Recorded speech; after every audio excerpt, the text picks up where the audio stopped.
But I took all the money I had, all the credit I had, borrowed all of it, put it all into this mountain of supplies. I had one way out of this. If we were going to have a place to live, we had to build it. Every dimension of the story that Cara's been telling here is, I think, a repudiation of what I think a lot of people want to take from this current world. We want to believe that if I just work hard enough, I can achieve that.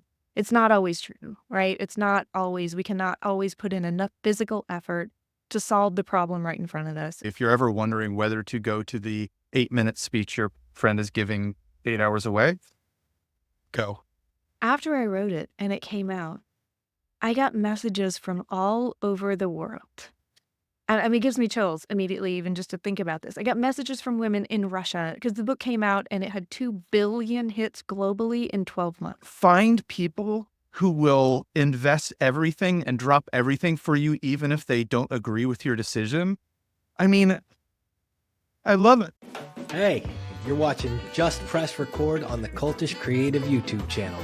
I'm your host, Matt Ziegler, and on each episode, I invite not one, but two guests to join me for a conversation-style interview. These are smart, funny, usually a little eccentric, frequently a little weird, often very online friends of mine, and even if you don't understand what they have in common at first, just wait, because I've seen some common ground between them that I've been dying to ask them about, and Just Press Record. The show practically named itself, seriously.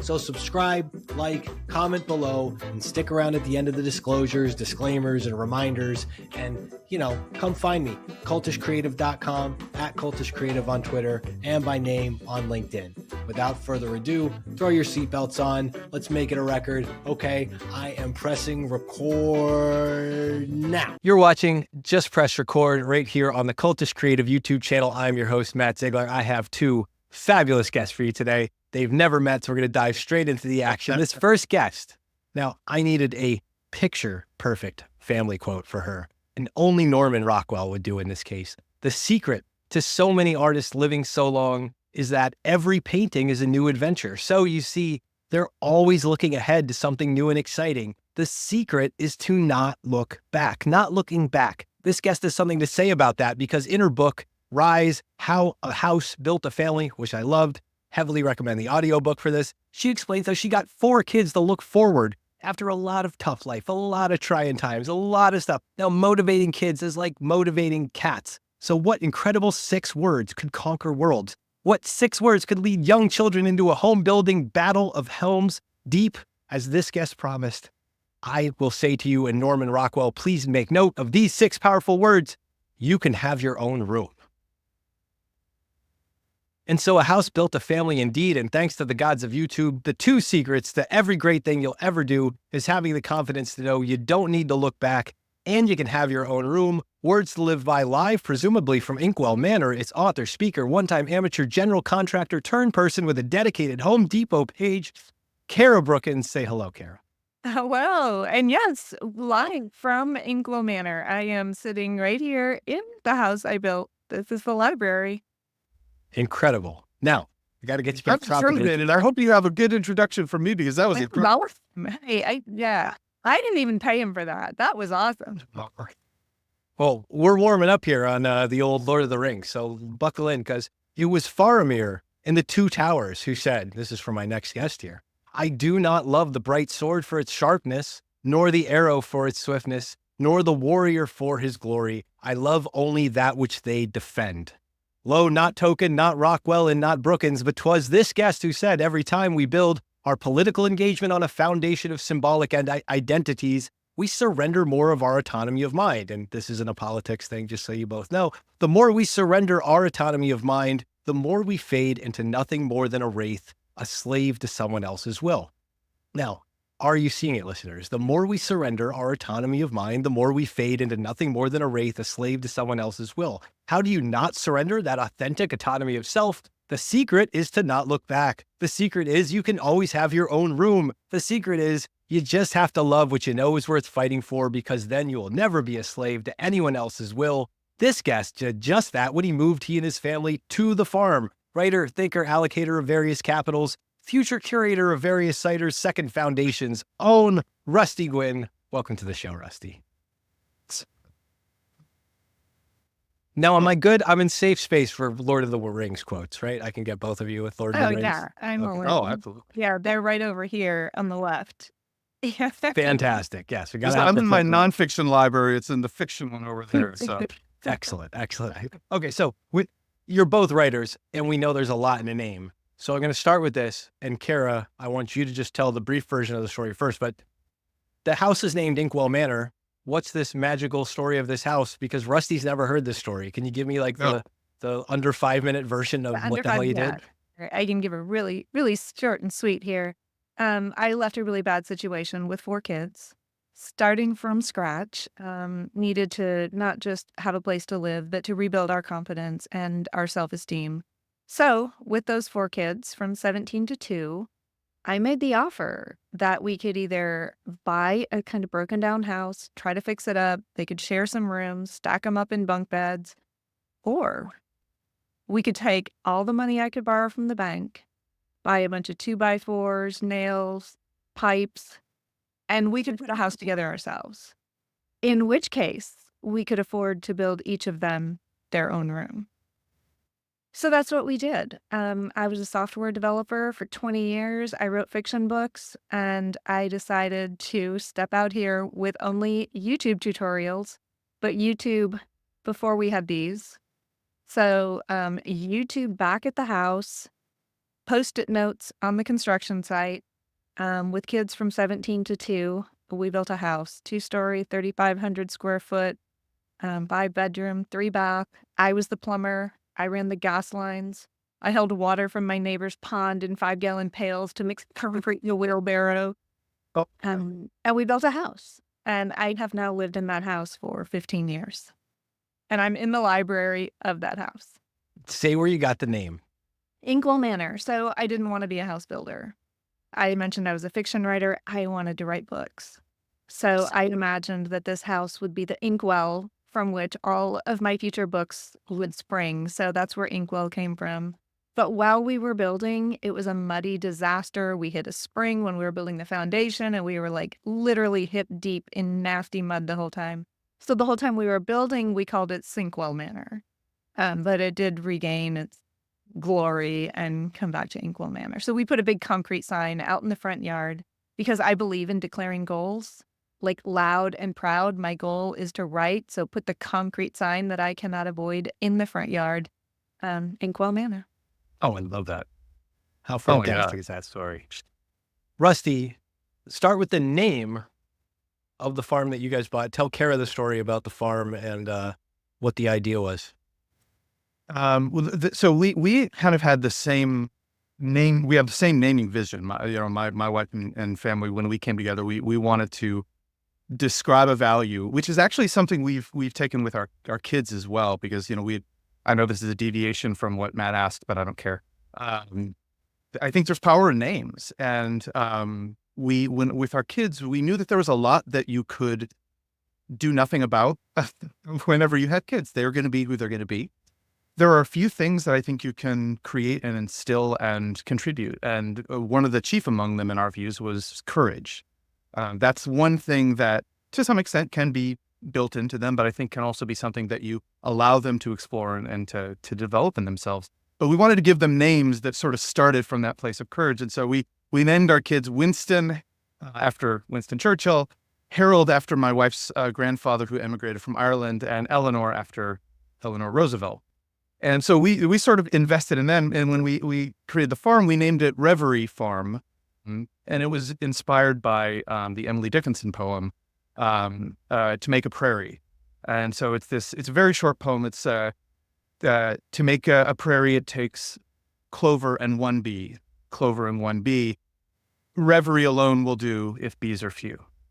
And I think for us, the idea was we wanted a place where if all else around us fell, we would have, our love, our family, our relationships, and the fact that we took a risk to come out here, to leave everything behind, to buy a farm, to invest in homeschooling, to invest in trying to do things with our hands after a career of doing things just with, brain and computers and eyes glazing over on spreadsheets. We wanted something more tangible. And we said, look, we're taking the risk, but at the end of the day, if the bees are few and we fail, the Reverie alone will do. And the fact that we chose to do this together, rise or fall, this was something we wanted to do together, and we have. So that was the spirit of our investment in the idea of Reverie that no one could really take from us. I gotta ask this too, Cara. Your kids' names? Was there any extra thoughtful planning? Into naming my kids? Yeah, of course. I mean, you put a tremendous amount of thought and effort into that. And it's interesting to look back at the time in your life and how much that influences what you name your kids. I have 4, 2 girls and 2 boys. The oldest is Hope, then Drew, Jada, and Roman. Oh. So we started out with they all had 4 letters, and then I deviated from that. I don't know what happened. And I'm Cara with 4 letters, so I don't know what happened there, but Roman is a good strong name. Yeah, I mean, there was a tremendous amount of thought, and of course the names that go with the family, especially all of their middle names are family names. Really important. And now I have grandkids. I have 3 grandkids in Canada because my youngest daughter married a Canadian. My kids now, I've lived in the house for 15 years. My kids are from 34 to 19. So the little guy that was 2 when we built the house is a freshman in college. Oh, wow. Where is Inkwell Manor? I have that. Inkwell Manor is just south of Little Rock, Arkansas. What town? Bryant, Arkansas. I was born in Russellville. You were born in Russellville. Oh, amazing. And my son is up in Fayetteville. He's a Raisinville. Yeah, small world. Oh, my I'm a transplant here. I grew up in Wisconsin. Oh, yeah. Well, I did the opposite. So I was born in Russellville and then grew up west of Chicago. Little farm town there. Climates here, don't we? I know. David Tornado Alley. Of course. Oh, that's amazing. So talk a little bit about, let's go all the way back to kid stuff first, because Cara, you also have the story that I absolutely love. You got into things that were perhaps slightly deviant as a child. I recall from the book you were a deviant knitter. Oh, Which might be one of the funniest things. I don't know, where are we going? What did I do as a kid that he's found out about? But yeah, I was ridiculously wholesome, and except that I stole a book. So my mom she was in this like book club where you got a book in the mail, and if you like ripped the package off of it, you had to keep it and pay for it. So if you didn't want it, you could just like send it back. And this is way pre-Amazon, and there was this book. I've got it right back here in my library. You still have it? It was called Make It Yourself. And it had pictures of like knitting and crocheting on the front. I was 6 and I was like, oh my God, there's nothing I wanted more than to make things myself. You said earlier, Rusty, you said the word tangible, and like that thing's always been like really high in my priority list. I need to touch things, feel things, like tangible things to feel the success or the progress of something. Yeah. Well, there was that book on knitting that Mom was going to send back, and I ripped the cardboard off of it, which meant she then had to pay for it, took it into the basement. We didn't have knitting needles, but I found these long paintbrushes and this ball of orange yarn. And we had mint green and orange. We had only 2 colors of yarn in the craft cabinet.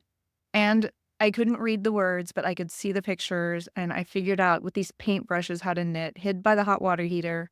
Absolutely convinced I was going to be in horrible trouble because knitting, like, drinking beer, was only for old people. Like, you never saw a kid knitting. So clearly that was like prohibited for anyone under the age of 50. So I was just terrified. I figured out how to cast on, was knitting this little teddy bear scarf, and Mom caught me and bought me a set of emerald green knitting needle.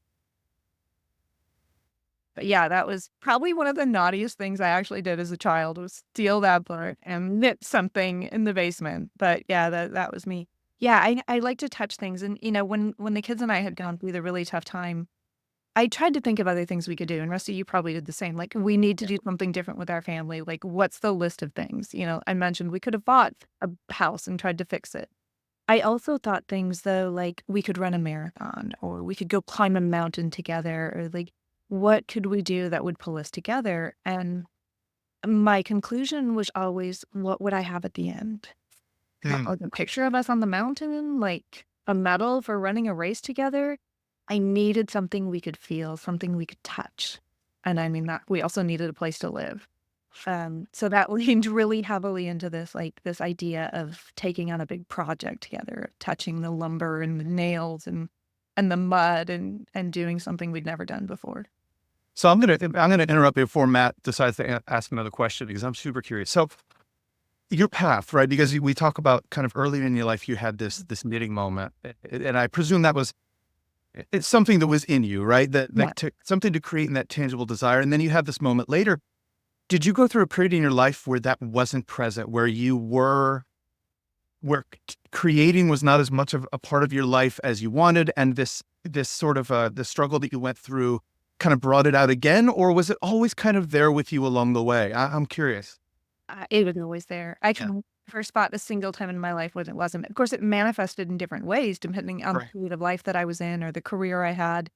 Certainly, I was writing books. I have 7 fiction books, so that's a less tangible creative thing because you don't really know you're going to hold a book at the end.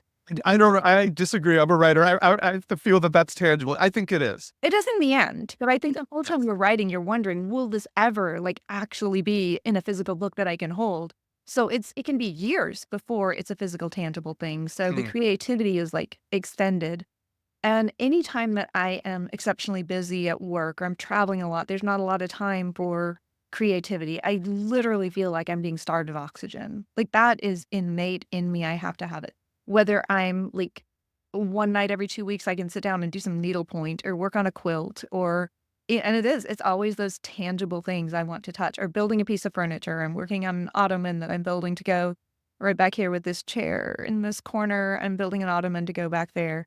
It's always something it has to be something tangible. Yeah. Jewelry, a picture. I'd never built a house. I'd never built anything. When we started building the house, biggest thing I'd made was a bookcase, and it was with some pre-cut lumber, it was not, I'd never done anything like that. We even did drywall. So I built rooms with my father. So when anytime we would buy a house, we would usually kind of add a couple of rooms and do things. And so we would do almost everything. So I can frame, I can do roofing, I can do light electrical and mechanical, I can do plumbing, drywall and concrete. Yeah, we even made our own concrete countertops. Our countertops in our bathrooms and our kitchen are all made out of concrete. And I got an arc welder, learned how to weld, and it's not pretty. I cannot do aesthetically pleasing welding, but I can stick 2 pieces of metal together, which is all you have to do to reinforce concrete. So to weld. I've jumped so thoroughly into this in a wonderful way. I would not do the sheetrock. I hired someone to do the finished sheetrock. Because I tried some of it and I realized, pretty quickly it was a skill that would take you years to hone. And also we did all of the foundation block, which is 1,500 of the big gray foundation block and hauled water from the pond, hand mixed the mortar in a wheelbarrow, set those blocks. They're functional, they're fantastic, but I knew that the way I did the concrete was not perfection. The mortar. So when it came to the finished brick on the front of the house, hired that. Makes sense. Still, oh my goodness. So Rusty, your dad taught you how to do some of this stuff too? You guys built stuff together? Talk to me about that. How did that happen? So my, so all my family are originally from Texas. So we were kind of a family of poor cotton farmers that kind of had to figure out how to do things for multiple generations. And my grandfather was a motorcycle engine mechanic who had kind of worked on the oil fields in West Texas. And no one in my family had kind of gone to college until my grandfather's children's generation. So my father's generation of 4 kids. And 3 of them went to study various forms of engineering, and 1 of them went to study music. So my father was one of the ones who studied engineering, but he was always the guy who'd kind of grown up in his father's East New Mexico, engine shop. And so, he grew up learning how mechanical things worked. And so, understanding how, you do minor repairs around the house and do things like that was always part of his childhood. And I was just so unbelievably fortunate that he was incredibly present throughout my childhood and made that a part of the way that we were educated. My mother tried to homeschool me for 1 year, did not take. Never heard. entirely due to my behavior, completely. I was a sociopathic 5-year-old. And, but the mentality that I think my parents took to it was that if I learned something at public school, were kind of annoyed that they hadn't already taught me. They saw it as an opportunity to reinforce things that I was picking up already through the house. And so, yeah, I mean, I was always slightly mechanical. But I'll tell you what, I thought that until I married my wife, who was who grew up with a family of wildlife rescuers, and she's not to my shame, to my pride, she is the handy man around the house. And she's the one who knows how to increase the high tension lines that we grow our apple trees on. She's the one who, is making sure that we have the right mix and the right temper for the concrete when we're pouring it in. And she's the homeschool teacher. And so she's, she's got our project where they're going to go collect the different material. She's already used Claude AI to find what are the materials on our property that can be used to make different inks that she can, then do painting projects with in different colors. So she's got her goldenrod and she's tempering it with, egg yolks, and she does it around the house too. So I learned some of that from my father, but even now, I mean, I call an electrician and I call a plumber. So, Cara's got me beaten spades for sure. Well, it's a figure it out mindset, and I grew up with that same kind of family. But wait, I need to hear more about the farm. Is it like orchard? Is it animals? Do you have animals too? Animals are early on. Yeah. So when we came, we weren't planning. We were starting to look at, my business partner now was someone who was working with me. It was a company in Texas. So, we'd sold the company in Texas. He was living up in Connecticut, and I had lived in the Northeast before, and I had promised myself I would never do it again. And then, we were looking at starting this new venture together, which was very different. And we didn't need to be in the same place physically, but we knew that human contact was important. And, this was well before COVID and anything like that. And we decided, okay, maybe we'll start this business up here. And, I at least came up and, my wife and I looked at properties and kind of seeing what was here. We'd been thinking about buying a ranch in Texas, kind of in the hill country. And we came up here and we just happened to come across a property. It was a house built in 1763. And it had a barn that was older, so about 40 from the 1720s. And, we went out to the barn and we saw this group of barrels on the back wall. And this old it's sort of like you go into your uncle's garage, just like the old Rush song, and you find the old, red sports car that are covered and, but it's perfectly cared for. There was this beautiful apple mill that was sitting against the back wall. And it was almost like they were sitting there, like they were put there for us as this property has been wasted since Prohibition. And, what we had ultimately come to find out is that it had been an apple orchard and cidery for 150, 200 years before Prohibition, at which point all the apple trees were ripped up and all the barrels and the mills and the machinery were sort of put in the back of the barn. Just waiting for the property to be used as it had been again. And you sort of feel this tug in your gut saying, this is it. This is the thing. This is how you're going to get your hands, dirty, and do real things and make real things. And that's what we decided to do. And we decided to come up here, invest fully in homeschooling our kids, which we do. And on Reverie Farm, it is principally an apple orchard for hard cider. So we've got, at this point, over 60 different varieties of American heirloom, French, Spanish, and English, and Kazakh, believe it or not, cider apples, which are at various stages of maturity. So we planted the first trees around 6 years ago now.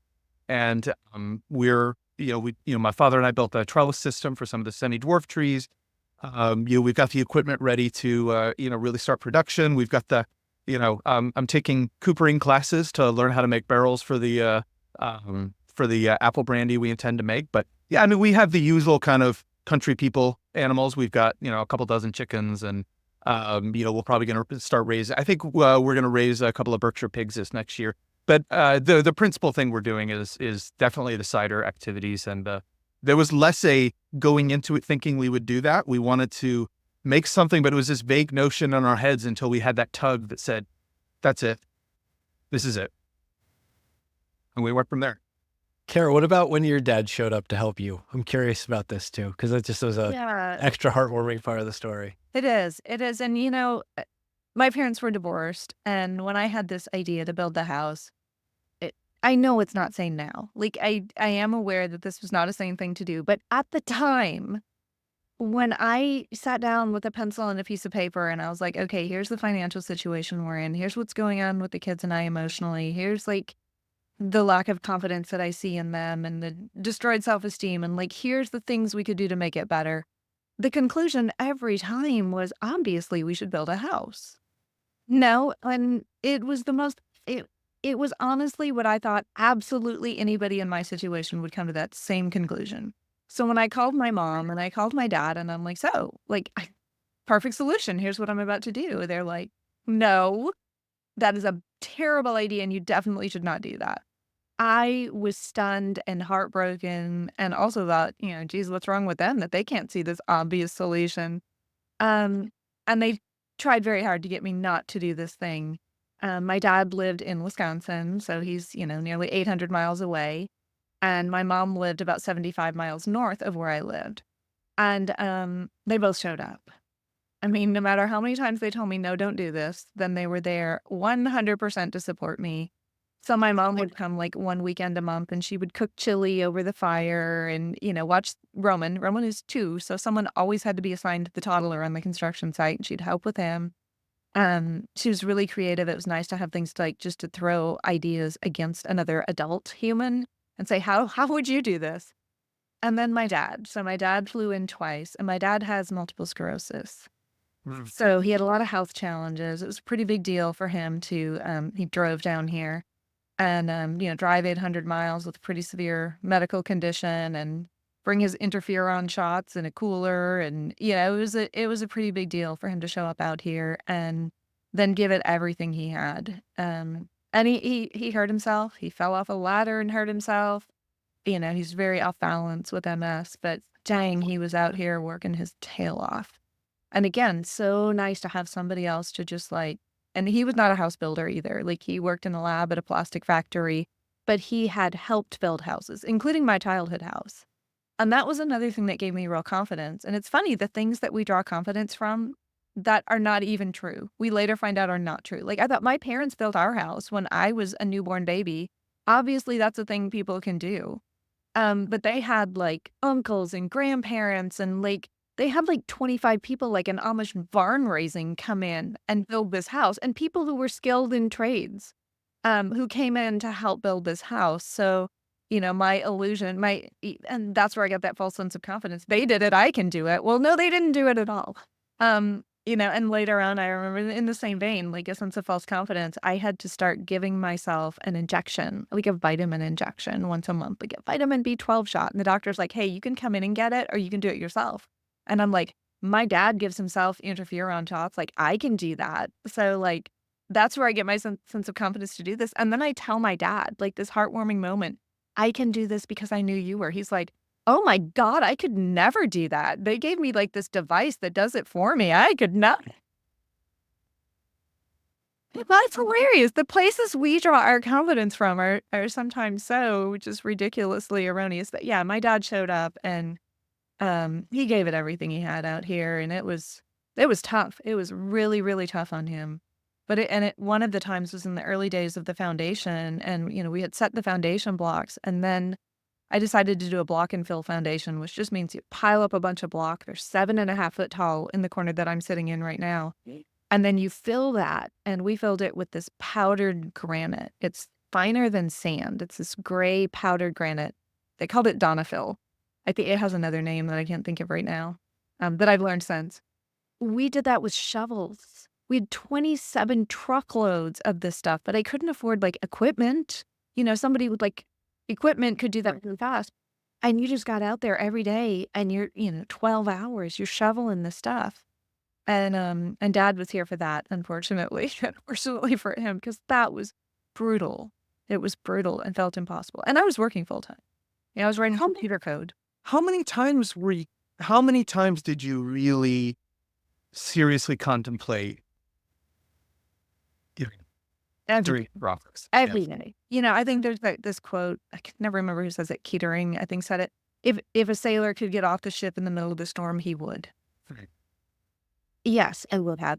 But I took all the money I had, all the credit I had, borrowed all of it, put it all into this mountain of supplies. I had one way out of this. If we were going to have a place to live, we had to build it. If I walked away, we were in worse shape than ever. We were further in debt and still had no place to live. I had one shot at having a place to live and at having a place to live that my kids would want to come home to. The oldest two kids are 15 and 17. They're going to go off to college. And I had this feeling in my gut that they'd never want to come back. Their life had been hard. And I wanted them to have something to come back to, something they were proud of. And boy, they'd come back a lot, to be honest. Let me tell you. Man, They could. I mean, it's their house. It's not like they're coming back to my house. They're coming back to their house. It's always theirs. The door's with their own always, literally, it's always open. I mean, there's okay, so Matt, correct me if I'm wrong. I mean, there's 4 books worth of lessons here, right? I mean, first, burn the ships is this amazing lesson that you just gave, right? This idea that sometimes you have to leave yourself no retreat to get the thing done, which is just amazing. And it's historically just incredibly true. The power of stories, right? The idea that sometimes things don't have to be technically true as long as we understand that in spirit, because my guess is that even if your dad wasn't technically doing the shot the same way you were doing the B-12 shot, the bravery that he was taking to drive with MS from Wisconsin to Arkansas is tantamount to being the same thing. Right. The lesson that find people who will invest everything and drop everything for you, even if they don't agree with your decision. I love it. Wow. Well, what a great lesson for me with my own kids, right? Because we're all going to watch our kids or friends or, whoever are people within our circle who make a decision that we disagree with. Yeah. We're like, that was a terrible idea. And this idea that I'm going to give you my opinion. I'm going to say, hey, here's how I see this. From my perspective, this is what this looks like.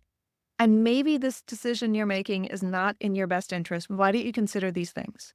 And then if they still come back and say, you know what, I'm doing it, then the answer is, I'm 100% with you.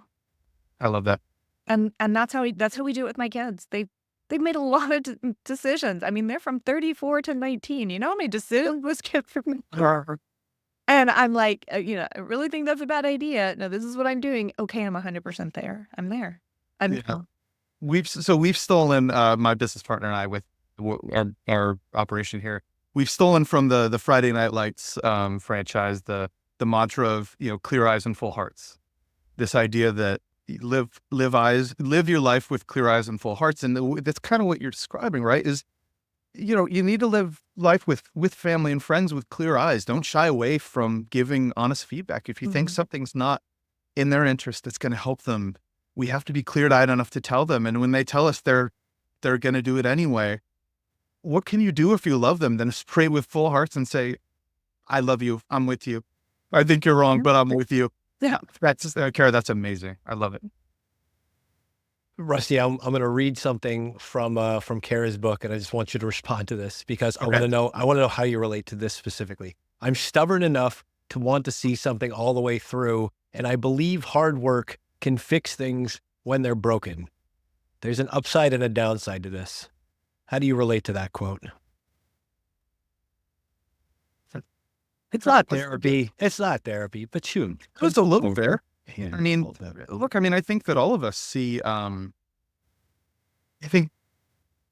we're not getting political, but I think that it would be very difficult for anyone to look at this moment for the world, for America, for everybody, right? For all of us. And I think even if that's just in a completely apolitical sense, to be talking about the alienation that comes from social media, the things that we may be seeing in artificial intelligence that are happening to our kids, maybe as a result of, or in relationship to access to phones and, social networks, and you're seeing mental illness rise. And there's also a tremendous number of good things that are going on in the world. And at the same time, the problems seem less tractable.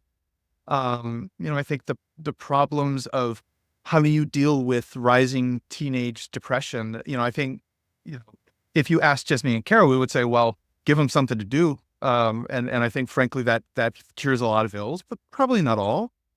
So how do I respond to that? I say, like, amen. And yet it's the only way to deal with intractable problems is to keep going, right? I mean, it is, I'm full of Churchillian aphorisms. And so, if you're going through hell, keep going, right? That's the classic, possibly apocryphal Churchillism. My favorite happens to be, I like a man who grins when he fights, which is, a similar vibe, right? And so, yeah, I don't know that doing it in the way that, we're doing it, which is, I would say, much more abstracted and less direct than the way that Cara very clearly persevered through a night after night. I'm still thinking about that crushed granite, because I think about it, and this is very real, right? I mean, because we're comparing real to real here, right? Like a single truck of mulch and soil, I get one each season to deal with my tree plantings, and I want to die.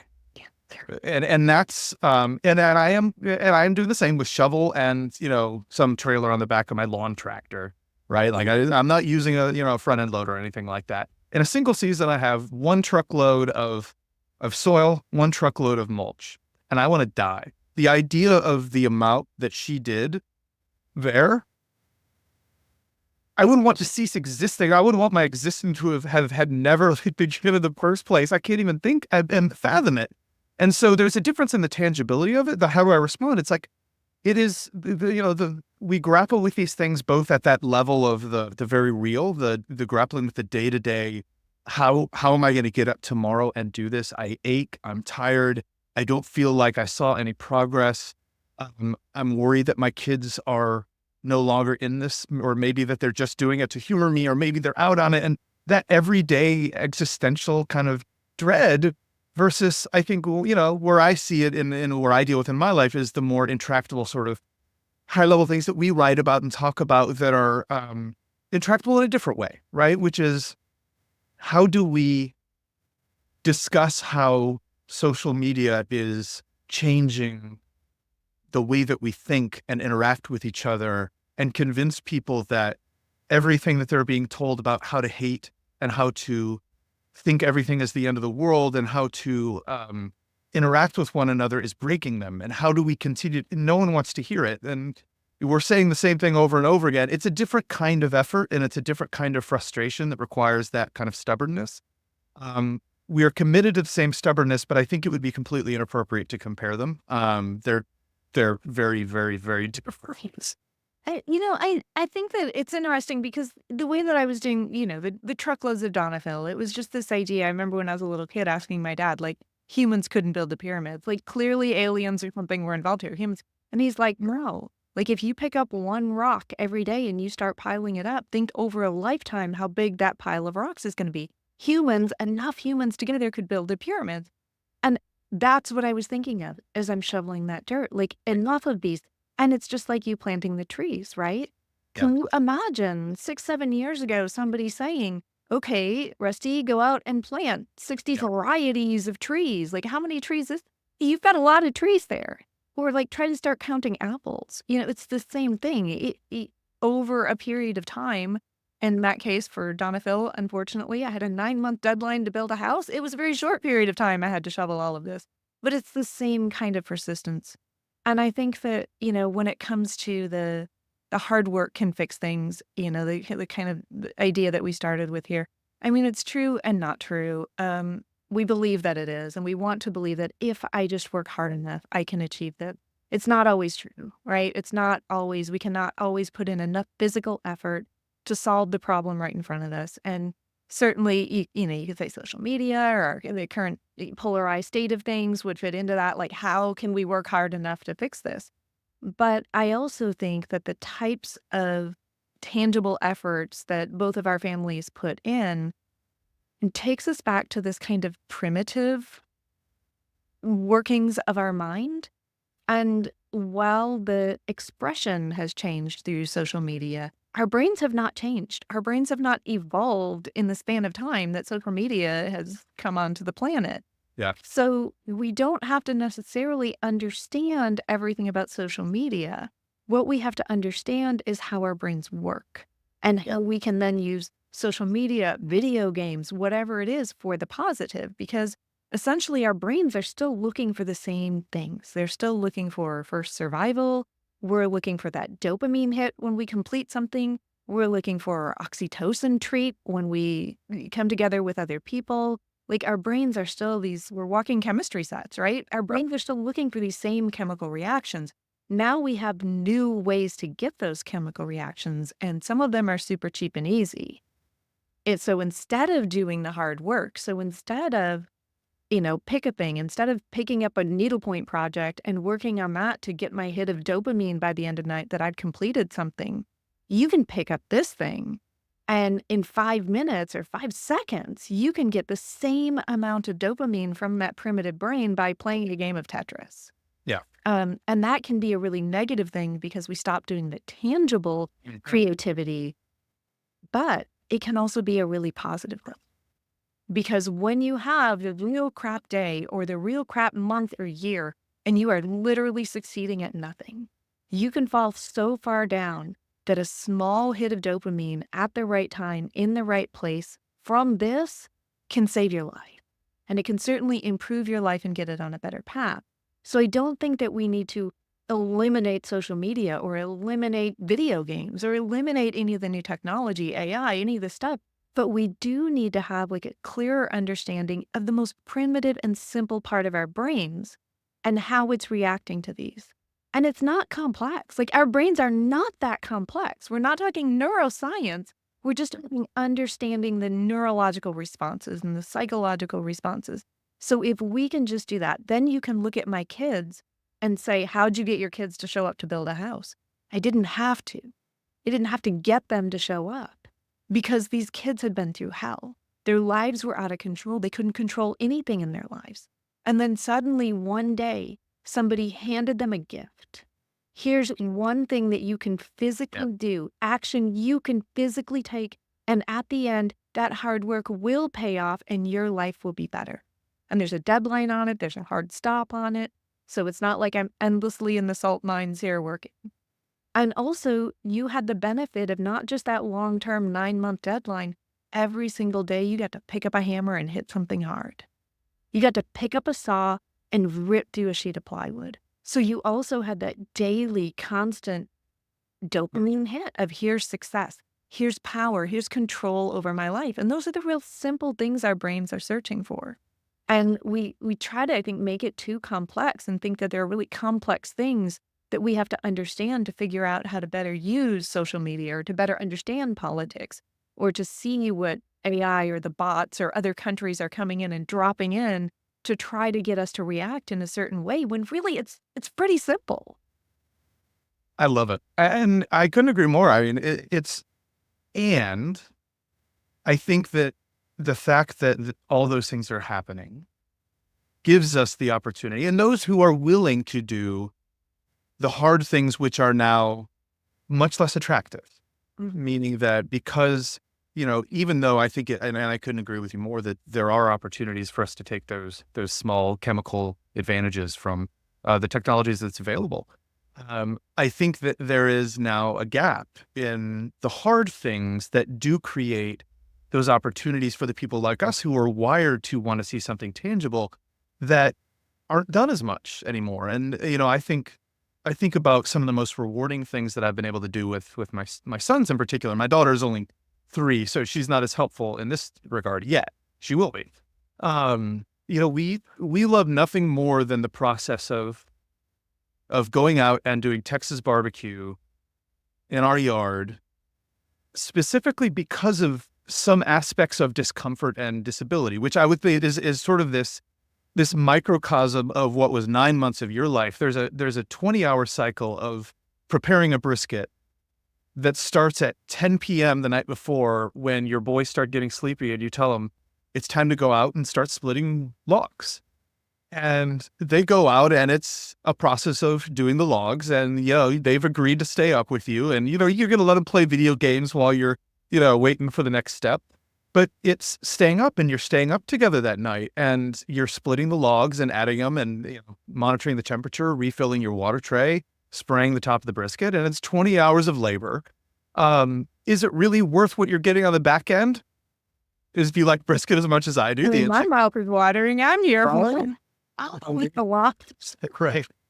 But it is one of those things where if you put a spreadsheet together and say, oh, well, is the expected value of this experience really worth the investment of, 3 people staying up all night, not sleeping, splitting wood, doing all this, and you would come to some sort of mathematical equation that said, no, that's, you would be much better served by using that, to make money and then ordering it from someplace in Texas and yet there is such a lack of opportunity now, or such an attraction to doing some of the chemically induced ways of, generating, I think, some of that fulfillment, that I think there is still something different about the tangibility. And maybe it's only for some of us who are wired in that way, but to see something and to eat it and to taste it and to know that all those things went into it. I am a very neurologically, so in the book that I'm writing is very focused on, the neurological underpinnings and of all the things described. And I am a believer that, and I think there is something that remains there that is, maybe it's a slower drip or a slower release that relates to seeing the relationship between the work that you did and the thing that came out of it. And whether that's reversing alienation, being able to look back and see the connection between effort and outcome. I think that there's something there that within whatever part of the brain we attribute to the soul, and to the soul's response to those things that matters. I'm curious what you think about that. Is there, now we really are getting a bit off script here. Is there something in what you did there that goes beyond brain chemistry? Is there a fulfillment in being in that beautiful room that you're sitting in right now and knowing that your hands and your children's hands made it, that can't be explained by brain chemistry? I don't know the answer. It really is a question for you. And it's tough because, like, what part of our existence it could be happening outside of our physical being? I mean, you can attribute it to spirit, soul, like, I think that there are some, or even, our connections to each other, or our connections to time and space, and you can go down to the electron level, and we say we can influence things, that there's memory within things, within objects. So I feel like there has to be something that's slightly outside of us or emanating from us, an energy source, something. People can describe it in lots of different ways. So I think that maybe a simple way to answer that, and I don't know if simple is the right thing to attribute to any of this part of the fabrication. But when I was building the house, I had an experience. I tried to explain it in my book. I don't think I did a great job. I would do it so different now. But I had this feeling that the women of my past, my grandmother who had passed away, my great-grandmother, her great-grandmother, were here.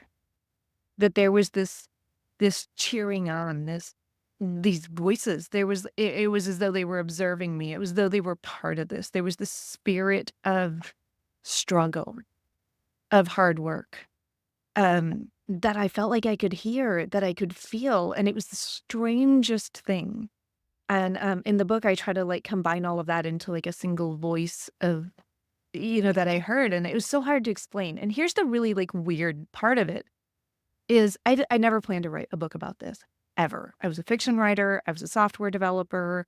Never planned to write a memoir. People kept telling me to after I wrote, after I built the house. I spent 6 years trying to write it, trying to figure out how to write it. Which parts of the story do you put in? How do you structure it? Do I want this out there? Do I want my kids out? All the things of a memoir. And then after I wrote it and it came out, I got messages from all over the world And I mean, it gives me chills immediately, even just to think about this. I got messages from women in Russia because the book came out and it had 2 billion hits globally in 12 months. Billion. So this was globally viral. I did Good Morning Indonesia, Good Morning Turkey, just like it was insane how many people had connected to this story. So I get messages in broken languages from all over the world. And so many, it wasn't just women, it was men and women who said, I swear I was right there with you, and it was like I was cheering you on. And it's this weird feeling like, is that what I heard? Is that what I felt? Is this weird time-space? I don't know. I don't know how all this works. We're all trying to figure it out, but what did I feel? I've never felt that any other time in my life. But there's never any other part of my life that has ever been or probably ever will be that public. So suddenly, millions of people have viewed this, have felt like they were with me. And also, by some coincidence, that's the only time in my life I felt like I had all these voices with me. I don't know. So it probably doesn't answer this question or bring us to any conclusions, but it's a unique experience that I had that I think maybe speaks to some of the connections that we can't possibly fully understand that are between us as humans. Well, and I don't say this to say that it's not meaningful. I don't think it's unique, right? I think that's the thing that is amazing about it is I think it is a shared experience. I think that, well, I don't know, Matt, is it? Have you ever felt something like that? Because I know you're a musician, and I know that in the act of creating music, there are moments where there are opportunities to feel connection to composer, to someone who's sitting in the audience, to someone that you shared that moment of art with before, to someone that's not necessarily present. So let me put it to you, interviewer and host. Have you ever felt that connection that would not be necessarily explainable through physical means to another person through something that you were creating? Yes. All the time. And in a conversation like this, I feel it all the time. And I'm going to relate it back to something that Cara writes about. Really, there's lots of great subliminal things in the book. So this is a hard plug to just go check out the book because very gifted writer, but also it's because of subliminal. Give the name of the books for everyone again. Go ahead, Cara. Rise. Rise, How a House Built a Family. Even the little turn of phrase, like in the title there, the book is laden with layers of these. So all the writers watching this will very much appreciate this. One of the things that I love how you describe in the book, and I think it relates to Rusty's point here, how aware were you when writing this of the way you presented music at different parts? You talk about, and the relationship between music and the different, I'm calling the characters, your family. But like you talk about like your son listening to techno on headphones versus when he wants to be alone versus when it's shared. You talk about which great and horrible tapes or playlists or, mixtapes or big CDs or whatever they were in the era that were like on in the car on this ride and other rides that are in silence. And I don't think I was as aware of that as you maybe think I was. Certainly I was writing that because that's what happened. And music was part of it. But I don't know if I was maybe as aware of it as I should have been now. And I'm like, I need to go back and look. I probably could have done a better job at that. Well, and I say this out of Rusty's point very specifically because I think one of the things that music does is it offers these mirrors for reflection. Any art offers us these mirrors for reflection. A book offers us mirrors for reflection. It's our job, if we want to accept it, to look at that reflection and take in what it means. One of the really cool things are these like ethereal voices that you're describing here, which I think is beautiful and remarkable in its own right, is this concept of like, even through the story, you have all these external voices that enter in, and some are shared, some are communal, some are totally individual, some of them are completely private. The like the Benjamin and Carolyn voice thing that you have in the book, which you should tell Rusty about that in a second here too. So it's this experience of what are these voices and what reflections do they trigger? And then how do we either share in the creating of those reflections, or how do we step back and just keep them totally private because they're part of our story, our narrative, our arc that we're trying to connect to the outcome we want to have, even when we're being stubborn about it. I know a thing or two about that. I think we've got a room full of stubborn people right here. Stubborn optimists, though. Stubborn optimists. Stubborn optimist. Rusty, now, if that's something you see as like a really common experience, it sounds as though you've had a similar experience. Yeah, what do you think, Rusty? So I would say that there's a certain agnosticism I have, and I don't mean that in a negative sense, about the source of some of these things, because I think that you use the word mirror. I think that there are certain very powerful stories that play out in our lives that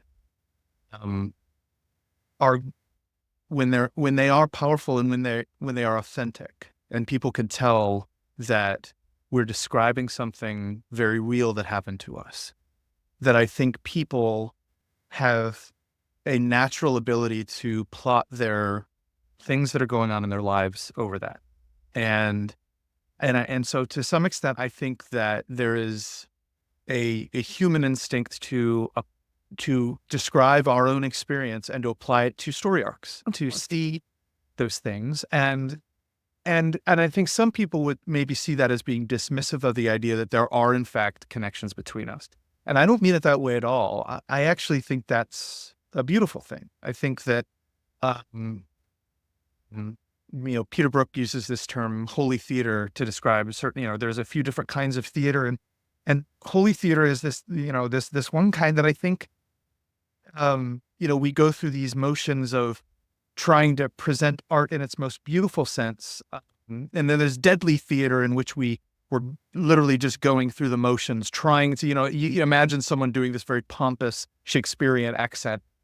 But then there's this sort of rough and immediate theater, right? The theater that is very present, that is presented in the way that people are, the experiences that they have.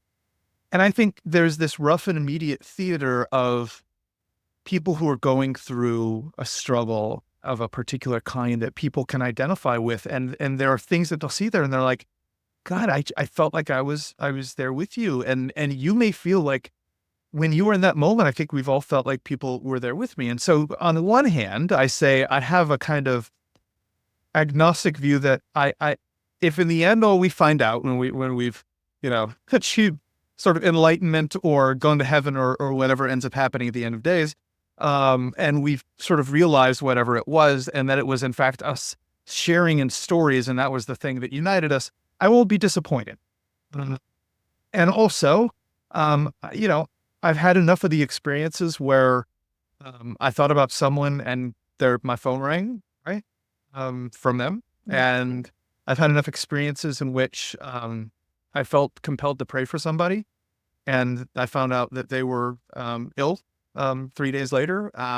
There's enough of those that I'm, and when I say agnostic, that I'm willing to consider that, yes, maybe quantum entanglement is a thing, and there's there is some subatomic particle in my brain that at some point got enmeshed with the subatomic particle in someone else's brain is connected, or maybe there's a non-physical explanation for it besides. And I'm agnostic to it. I have no evidence that such a thing exists other than my own anecdotal experience, which says those things have happened enough in my life for me to not dismiss them out of hand. So for a cynical person like me, that's about as much as I'm able to offer.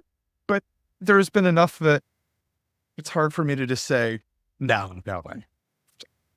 Where are you at with that stuff, Cara? Where is that? Yeah, I think probably in a really similar place, because it's not like if I were to write Rise today, I'm not sure I would include it at all. I'm not sure I would include that element of it at all. Because it does feel a little bit like woo that I am not, and that I tend to be much more of a realist.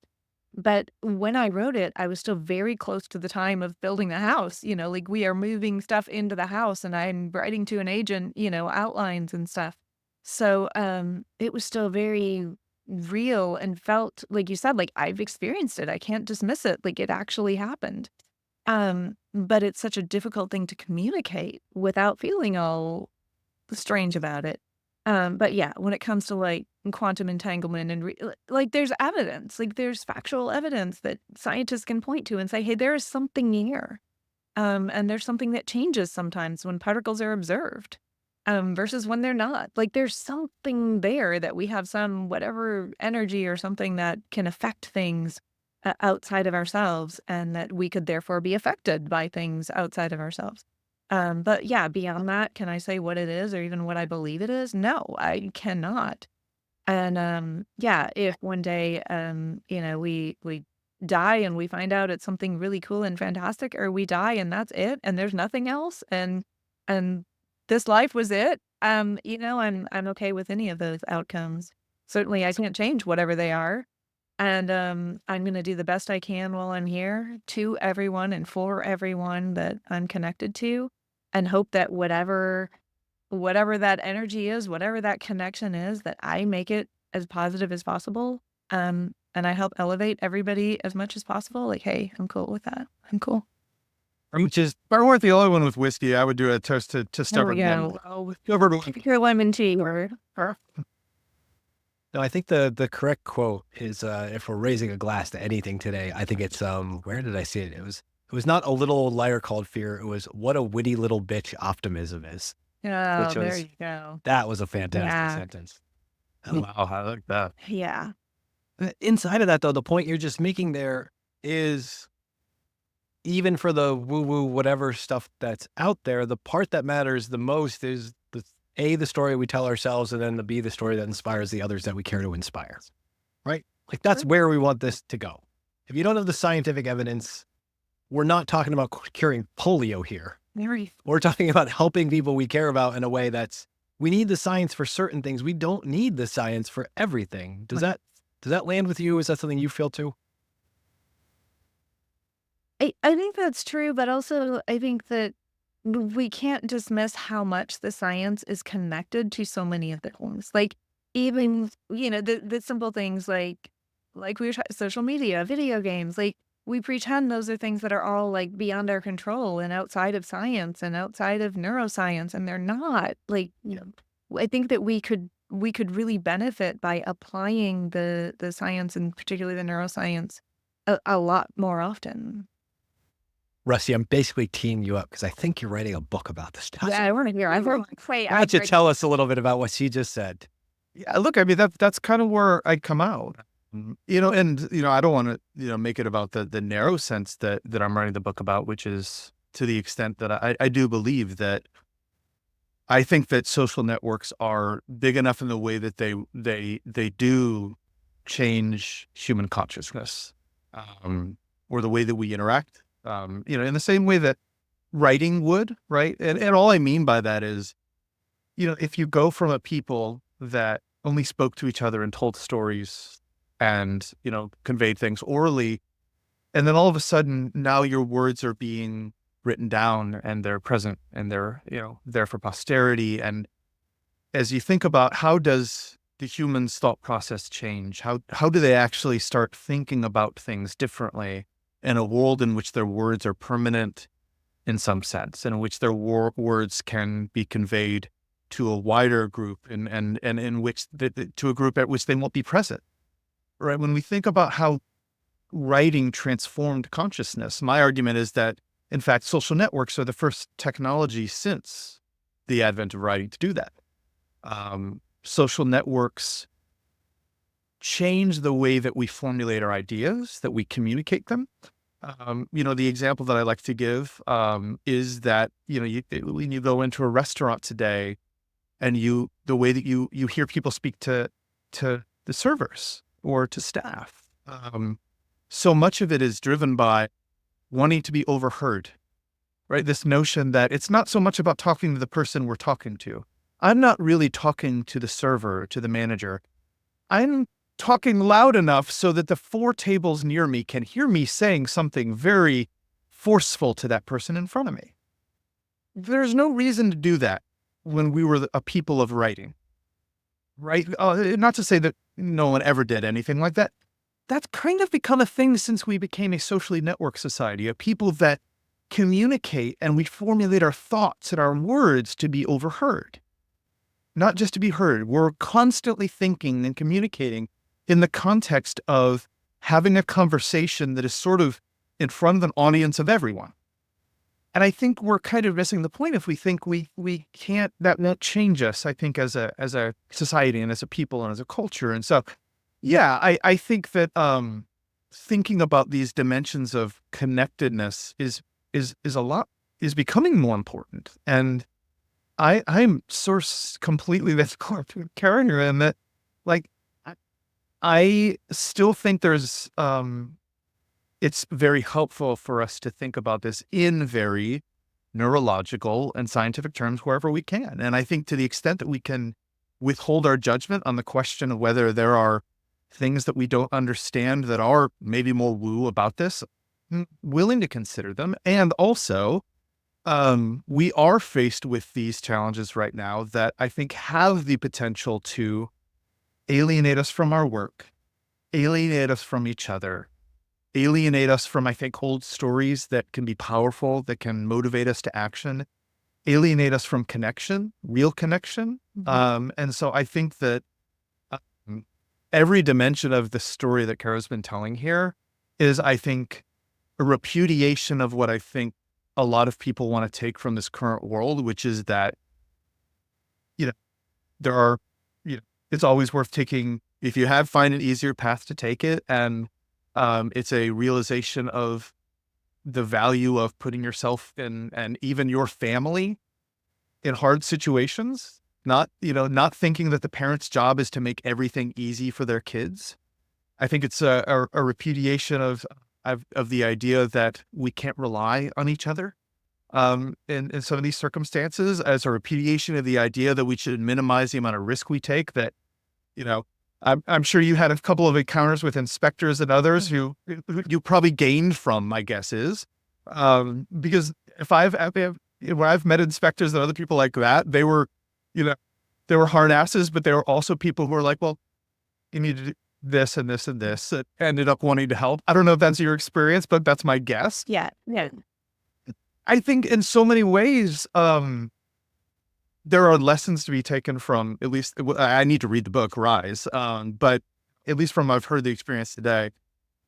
To answer your question, we're talking about somewhat different things, but I mean, I think that there is a value in tangibility that always take things out of this world of abstraction and symbolism. Not to say that those don't have value, but at the end of the day, if you can bring things back to a person whose life you impacted, a brick that you mortared, a wall that you painted, a brisket that you smoked, that somebody ate, if you could do that, then that's a good place to start from for, I think, a lot of, human relation and community building. And maybe therein lies the woo that we can't necessarily describe, is that humans are drawn to creating, whether it's neurological or otherwise, creating something tangible and being able to see those connections. So I don't know if that's an answer to your question. It was a meandering response, but It brought up a question for me more about the book you're writing. First, do you have a title or working title? yes, working title is Outsourcing Consciousness, how social networks are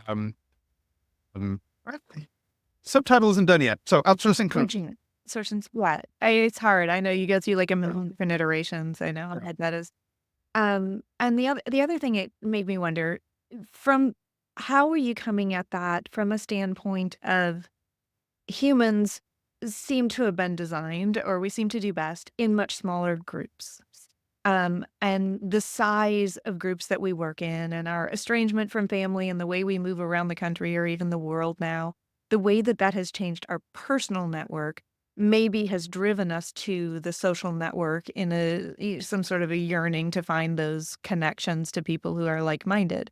So, I think even some of what you described in the restaurant scenario, where you're looking for an audience and people to hear you, or everybody is your audience. There was a time not that long ago when human society was in those very small groups or tribes where everybody around you was your audience, and it was about 120 people, Right. what our consciousness does really well with. Like, we do really well socially in small groups of about 120 people. You know everybody's name.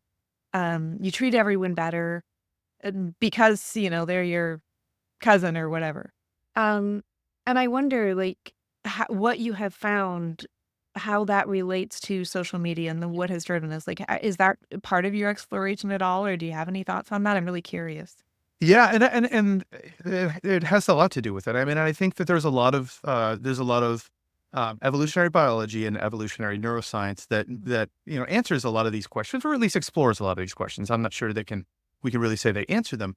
But I think that the way that I've thought about it, and I think that other scholars have thought about, is in these ages of different communication modalities, right? Where I think, as you describe it, for so much of human history, we were in this oral modality in which so much of our communication was created with this expectation that the people that were going to hear it were the members of our tribe or someone who was visiting, and where the expectation was the stories were familiar, they'd been heard 100 times.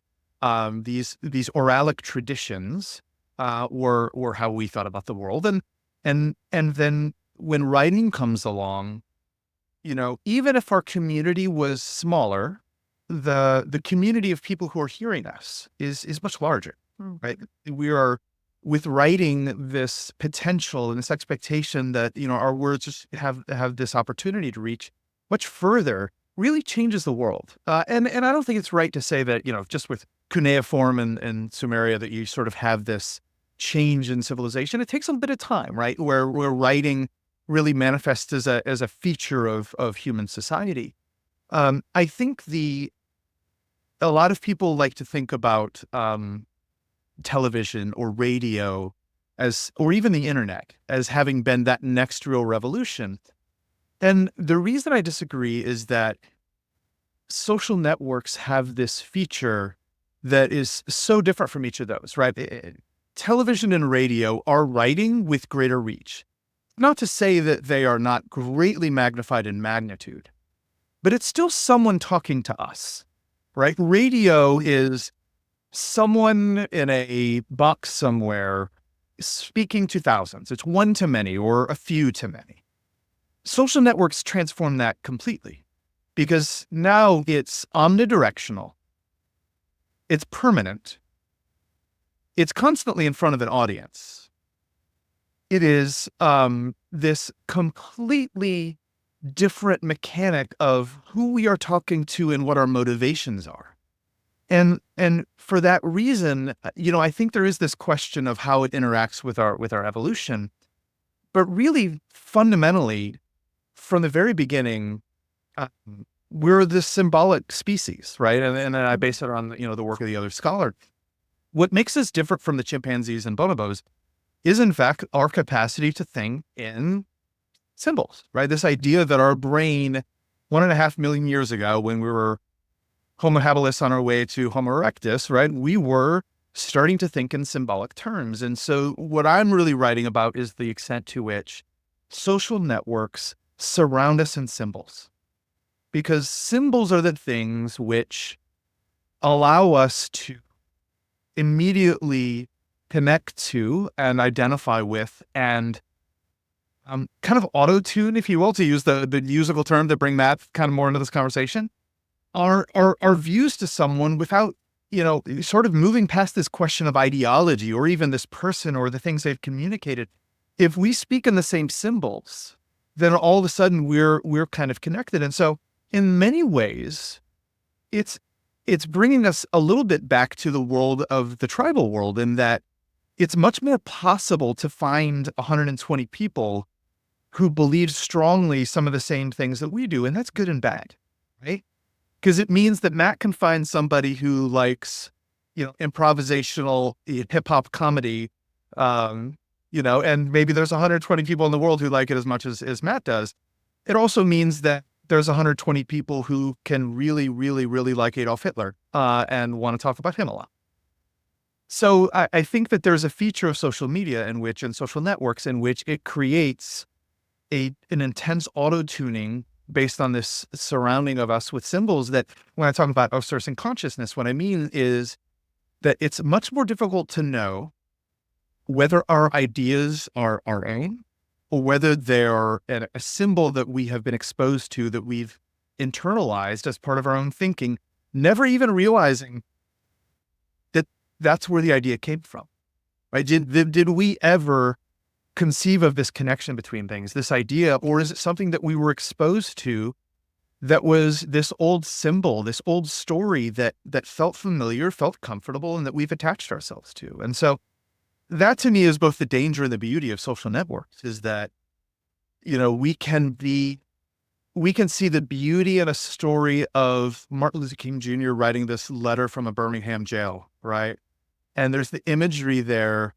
It sings this old story that calls back to 1,000 examples. It's the, it's the imprisoned Paul. It's the imprisoned, scholars of 1,000 generations of people crying out for justice. It's a story that we've told for millennia. And then there are the ugly stories that we are attracted to, the stories of, of oppression and of racial superiority and, superiority on other dimensions and things that make us feel better than others. Man, that's a long-winded answer. Again, I'm sorry. But I think that the nature of social networks is to subject, to your point, Cara, the symbolic species that we evolved to be, coming out of the canopies of, the Kenyan forests, 6 million years ago, when we started to diverge from the chimpanzees and the bonobos, and we became this new species that was different in a lot of ways. We were bipedal. We were able to do more with our hands. We were starting to think about, well, what can we do with our hands? Well, we can communicate with our hands, and we're starting to raise families because, we can use our hands, and this is a real thing. Scientists actually talk about this, that the evolutionary benefit that may have brought us down to the ground was the fact that we wouldn't drop our babies out of trees so much. I'm being very serious.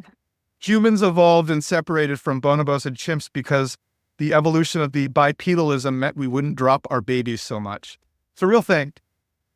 But that this would happen, a lot of what came along with that and the ability to communicate things with our hands was the symbolic mind.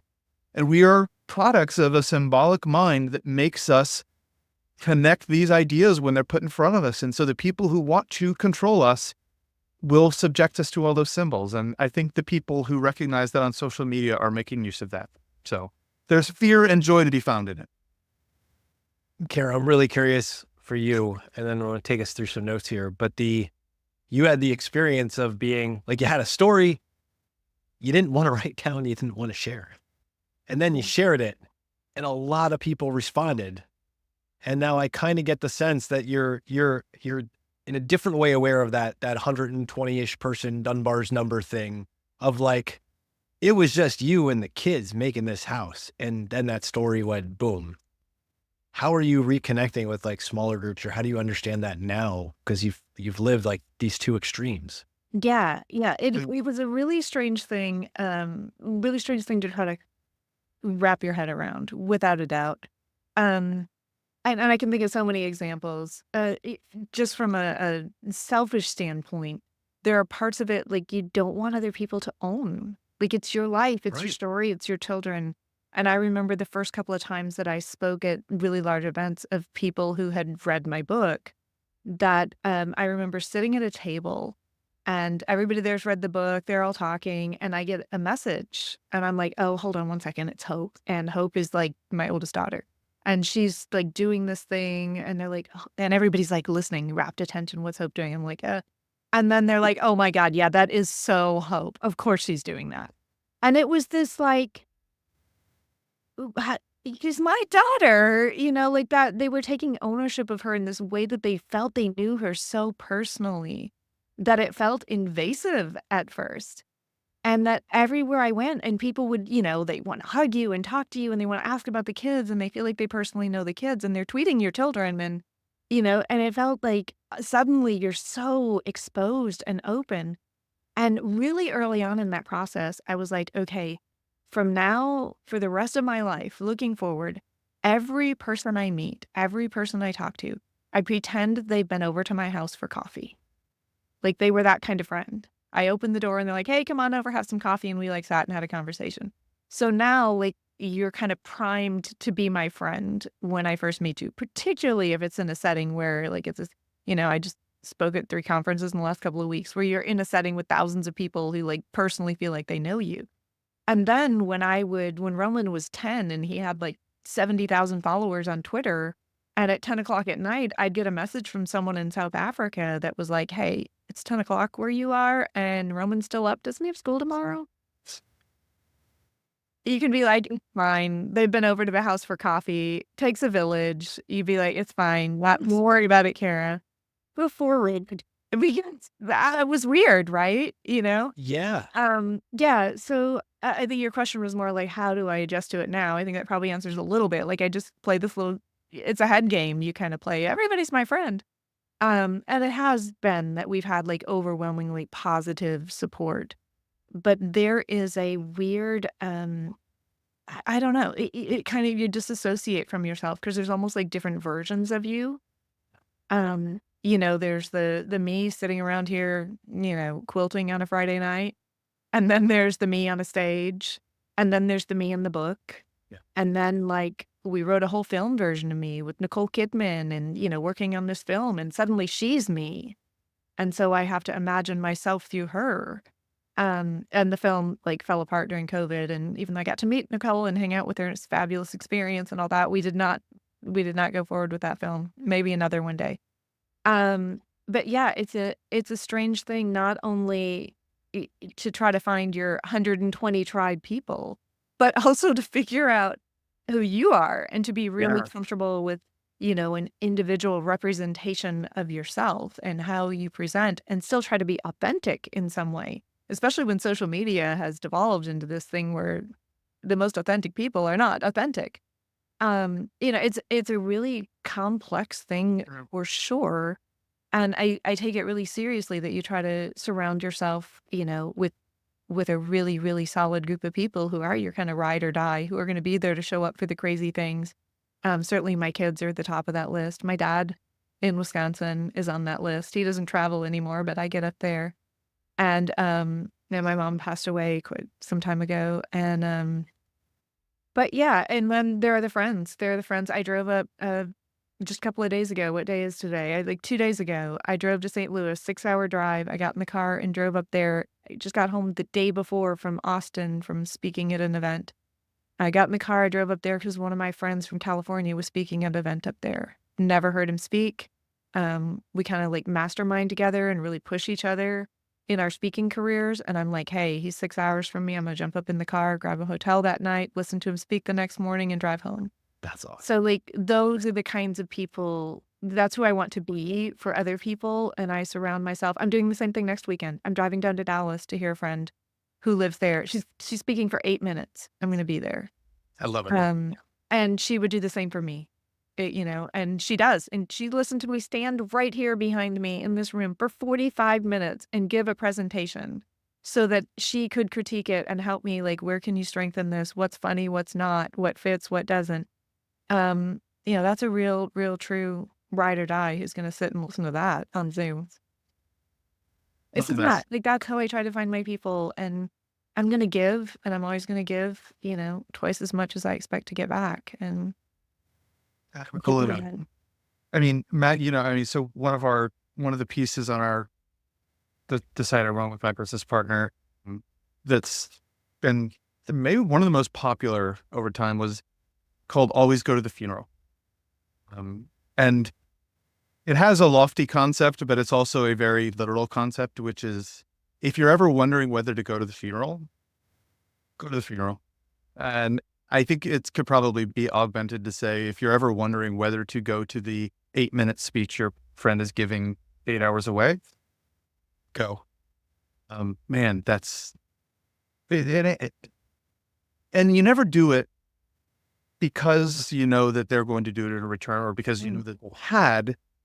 It's because of the underlying relationship there that warrants that level of commitment to each other. And just having, and we call that, having a pack, but like there's a million ways to describe it. And having those people that are there for you in that way, that whether they agree with what you're going to say, whether what you're going to say is some big lofty thing or just a company pitch or, what, it doesn't matter. They're your people. God, I love that. Cara, that's really And cool. they hold you accountable too, right? Yeah. Most of Yes. something that we had in those tribes, in the 120 people tribes, like they didn't let you get off track. Like if someone was being Okay. and their family or to a friend, like they kick you out of the tribe and you're dead. Like we have that sense of belonging, and that's a problem on social media too. Like we have that sense of belonging. We don't want to get kicked out of the tribe, so sometimes we end up getting pulled into things that are pretty far away from the beliefs we should have. But, in this case, to have a friend who's like going to hold you accountable if you're off track in your business, in your personal life, whatever, and like they will tell me if I say something or they see something that they think is like, this is not really aligned with the direction that I thought you were going. Like, I think we should talk about this. And that over time, those kinds of friends, business partners, or whatever, accountability partners, mastermind partners, whatever you've labeled them, those kinds of people get to know you so well that they do know what you're aligned to. If you're truly authentically showing yourself, and it's hard to find sometimes. I've gone through long periods of my life where I didn't feel like I had that. Like I always had it in some level in my children. It's always just us. We didn't have other family here. We don't have other people. I had one sibling who was disabled and he passed away. We didn't have people than people like a lot of people do. So there were long times in my life where I didn't have those close adult humans that I could do that with. But it's like when you meet them, like. And so often, like Therese, the lady that I'm about to drive down to Dallas and listen to speak, like we sat together at a dinner by accident, like totally random sat together at a dinner, barely talked at the dinner, like we're both tired. It's at the end of an event. But we're like, "Hey, let's schedule a call after this event." That call was like from start to finish, we were calling each other out on things. It was like, "This is it. Like, we're in this together." And it doesn't happen as often as you wish it would, but when it does, like, hold on to it. Be ready for it, and be ready to accept it and hold on to it. It's so important. And Matt, we're going to take this long because I got one more story. I We had a discussion about serendipity, and some of the things Cara just said just brought this up and me thinking about it. This is going to sound very fancy. It's not as fancy as it sounds, but I decided I wanted to take my boys to Europe for the first time. Specifically because, I was a orchestral musician when I was in high school and college, and I'd been wanting to go to Bayreuth in Germany to watch the Wagner festival, and there's a specific opera I wanted to watch for forever. I finally was able to get tickets, and I was able to get 3. And I have a family of 5, and I was trying to figure out, okay, who do I bring? And the organization we kind of figured out was I'm going to bring my boys. And so I took my boys there, to go to Europe for the first time. And also by, serendipitously happened to be my business partner's 60th birthday. And his daughter had asked him, "Hey, do you want to go to, we rented a house in Italy for your 60th birthday and we're going to stay there." And so it happened to be when I was going to my boys to Bayreuth. It's like, wow, well, I guess we'll go to Italy and then we'll go out to Bayreuth. There's another couple in the a family that we do our homeschool pod with. He is a dermatologist and a research scientist here in where we live, and his wife is artist. She has always painted, and so we share and we teach each other's kids, and they teach our kids. So happens her family had this old country house in Italy just across the lake from where my business partner was staying, and they were going to be there while we were there.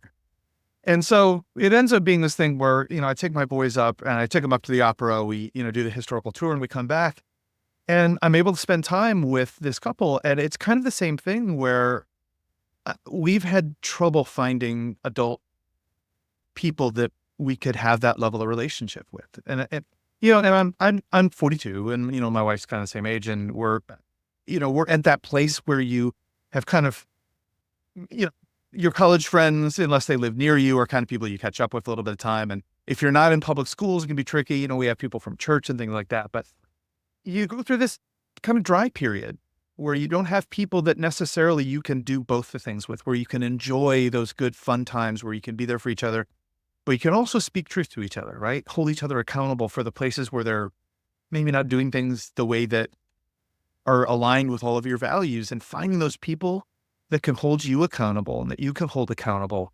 It's so rare. It's so rare. And I remember just being with them and us having heart to hearts about how the ways that we're raising our kids and the ways that we're doing homeschool and talking and the level of directness and transparency we were able to have with each other. I went back just glowing from the experience, and also, beaten and bruised from things that I kind of, truth they spoke to me, and things that I knew. It's like, man, that's hard. It's tough. They're not wrong. And I've got to push through on some of those things. And God, what a blessing that is to have people like that in our lives that can bruise us and leave us beaten and bruised and loved. Wow. So I shared that with you. Just knowing how what you shared just meant a lot to me.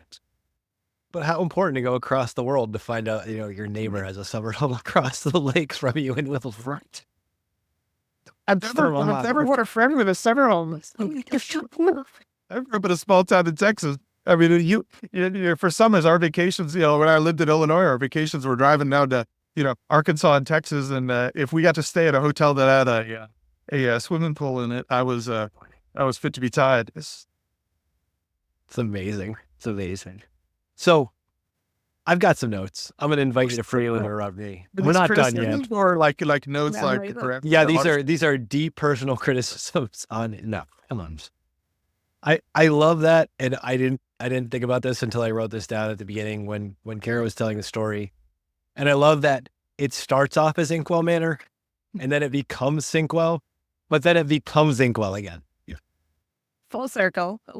That's a really fantastic Wheel of Fates thing going on. And I wanted to acknowledge that because I thought that was awesome. We talked about this tangible, and you guys just interrupt anywhere you hear something that you want to comment on. This tangible making of stuff, this actually doing of things I keep thinking of, and I'm probably going to get it wrong. John Boyd, do you know the fighter pilot? Have you ever read any of the stuff about him or his life? So. He's the OODA loop guy, but no, it's okay. He has this great thing that he would tell. And he's a great story for anybody who's in the middle of an organization because he never sought, so he's an Air Force pilot. Like he never sought to be like, I'm going to be the president of the free world. Then I'm also not just going to be the guy, but I'm going to be that instructor that challenges every student to the dogfight training. Like just even when he's too old to be doing the job still, 60-second boy, all these great stories. So he would ask these kids, he would say like, do you want to be someone? Or do you want to do something? And that was his judge of character. Like, do you want the title? Do you want the thing? I can tell you how to get the title. Yeah. Or do you want to actually do something? There's a statement here, a quote. I don't know where this comes from, but I used it all the time when I was writing fiction books. And so everybody wants to write a book, or even now, like nonfiction, everybody wants to write a book. And I could tell really quickly talking with someone, do you want to have written a book or do you want to write a book? And there's a big difference. And most people want to have written the book. Yeah. Yeah. The false promises of AI inside that are terrifying. Everyone wants to sit in the chair, put their hands on the keyboard and spend 6 years working on this thing. They want to have written it. It's amazing. They want to be the thing. They want to be the thing. Yeah. Do the thing. Be the author. Speaking of which, Rusty, you point out like that, I wrote down this to myself. The good student gets the apple, but the good teacher clearly gets the hard cider. That's what you're on the desk. We talked about the parents who just show up, and you both shared stories about this. It's just the people. This is the ride or die tribe thing that we were just talking about a minute ago. You have to have the people in your life who are like, that's a bad idea. But if that idea is directionally oriented with a positive progression for you, then once you decided, why am I in your way anymore? Like if you're doing something reckless, I want to intervene if I care about you. But even if you made a decision that I don't fully care with, I am still going to get totally behind you to say, all right, let's push this car up the hill. Let's grab on that tool belt and let's take it through. Oh, sure. I mean, the whole notion of sort of free range parenting at all is just like to keep your kids from killing themselves. But other than that, do dangerous things safely or something? Is that what's in a statement? Is that how it's there's a quote in there. Safely. Yeah. I like that. I want to shout out this idea of the time period, the persistence, the hard work, the right story, basically where you can stick the landing. So like doing that persistence, doing that hard work, and doing it in a way where you it might not be a graceful sticking of the landing. It might be the Olympic broken leg thing where you hobble and you just triumphantly throw the arms up. Yeah. But it's important that you actually, the persistence and the hard work has to be in the name of the right story. That's back to that alignment theme, I think, again. And the primitiveness of those stories. Cara, you get a bonus shout out for when you referenced a phone game. You said Tetris. I was going to say extra points for that. That's always going to make me smile to hear that one. The Texas barbecue, I mean, Cara built the house. Rusty, you subjecting your kids to 20 hours of Texas barbecue. I would like to say the Be the Writer or like write the book. I am totally in for the 21st hour. Let me know when to show up. Exactly. Over that. I love this too, though. And this goes back to even what we were talking about with the music with Cara and you saying like the kids can play some video games while they're making the barbecue. Sure. This whole like mixing of old technologies and new into the primitive stories with the right thing. There's nothing friggin' wrong with that. Right. Embrace the mixing of these technologies. It's really, really cool. We talked about at the end, which one of you said the thing about rough and immediate theater? Was that you, Rusty? Rusty. Thank you for being a theater right here today. What was the thing of that? Like, what were the three types of theater? How did you explain it? Four. Do you remember? 4. So, amazing book that I always recommend. So even if you're not into theater, immense sort of applications. Peter Brook is called The Empty Space. And it separates the ideas of theater into 4 categories: holy, deadly, rough, and immediate. Holy is, think about the Royal Shakespeare Company doing a beautiful, authentic, real, mimetic version of Hamlet. Deadly theater is, think about some group pretending at trying to do that, but the things that they're mimicking are the wrong things. It's not the natural speech, it's the affectations that they're mimicking. It's the things they don't realize the substance. Rough theater is the theater of the real, of people. Immediate theater is theater that's interactive. It's the theater of what's happening right then. And the rough and immediate are the theaters that I think of when we think of the symbols that we ought to be valuing. It's the ones that relate to our connectedness to one another, that relate to authenticity. That's so cool. That was, and I'm thrilled that there is a book behind that. I think I just saw Cara and I both write this down to go check it. It's short too, so I recommend it. Okay, definitely checking that out. So I have to just say this, clear eyes, full hearts, in your own room. You can't lose. That's the new motto that I have coming out of this conversation. Rusty Gwinn, if people want to find out more about you, where should they find you on the internet? Hopefully they won't. Trying to keep a low profile, but if you must, just go to www.epsilontheory.com. You will find variously offensive things that I've written over the last 6 years or so. Yes. And watch for the new book sometime in the next, year? What are we looking at here? Set a 9-month deadline to build on that. Well, you wait for long. 2025, outsourcing consciousness. And I do think the subtitle will be how social networks are making us lose our minds, but we'll see. We'll take it. Cara Brookins, tell the people where they can find you. I'm easy to find. I'm like Rusty. I'm on all the socials. Everything's my name. CaraBrookins.com is the easiest place to start. I want to thank you both so much for coming out. This has been an absolute blast, and we are out. Thanks for joining us. Like, comment, and hey, subscribe below to Cultish Creative on YouTube if you haven't already. As the good compliance people want me to remind you, Matt Ziegler, that's me, is a managing director at Sunpoint Investments. The opinions expressed in this podcast do not necessarily reflect the opinions of Sunpoint Investments. No information on this podcast should be construed as investment advice. Securities discussed in the podcast may be holdings of clients of Sunpoint Investments. I hope you've been entertained. I hope you found this useful. I hope you talk to a professional before you try any of this stuff at home. And most of all, I hope you've subscribed. Be nice to each other out there. And don't forget, head over to cultishcreative.com and let's make curiosity a habit together. And I'm out.